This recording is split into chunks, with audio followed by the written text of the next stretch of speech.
আসসালামু আলাইকুম। আশা করি আপনারা সকলে ভালো আছেন। আমিও ভালো আছি। আজকে আমরা গাছ পাকা কাঁঠাল খাবো।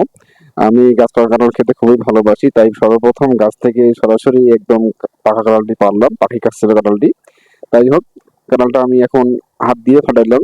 কারণ যেহেতু পাকা কাঁঠাল, কোনো অস্ত্র ছাড়াই কাঁঠালটা ফাটা গেল ইজিলি হবে।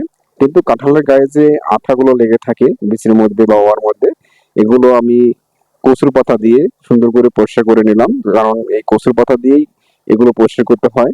আবার অনেক ডাল মানে আবার খোসা খোসা জাতীয় একটা গাছ আছে, তার পাতা দিয়েও পরিষ্কার করা যায়। যাই হোক, সর্বশেষ আমি কি করলাম, যেহেতু আমি কাঁঠাল এভাবেই চাপি থেকে তুলে তুলে খেতে পছন্দ করি, তাই আমি তুলে খাওয়া শুরু করলাম।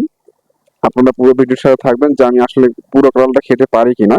যাই হোক, কাঁঠাল তো আমি খুবই পছন্দ করি, যেহেতু এটা আহ, একটা বাৎসরিক একটা ফল।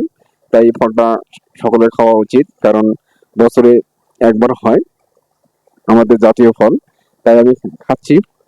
দেখেন, আমি আসলে পুরো কাঁঠালটা খেতে পারবো কিনা এটা দেখার জন্য আপনাকে ভিডিওটা দেখতে হবে।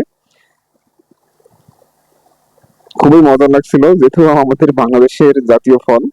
যাই হোক, অনেকগুলো বেশি আছে এখানে। আর তাই আমি আবার কি করলাম, হাতটা একটু কচুর পাতার মধ্যে মুছে নিয়ে আবার খাওয়া শুরু করলাম। যাই হোক, এখানে দেখা যাচ্ছে যে কাঁঠালটা যেহেতু গাছ পাকা, খুবই মজা, খুবই টেস্ট, খেতে খুব ভালো লাগতেছে আমাকে। আপনারা কাঁঠাল কারা কারা খেতে পছন্দ করেন অবশ্যই কমেন্টে জানাবেন, এবং আমার এই ভিডিওটা কেমন হলো অবশ্যই কমেন্ট বক্সে জানাবেন।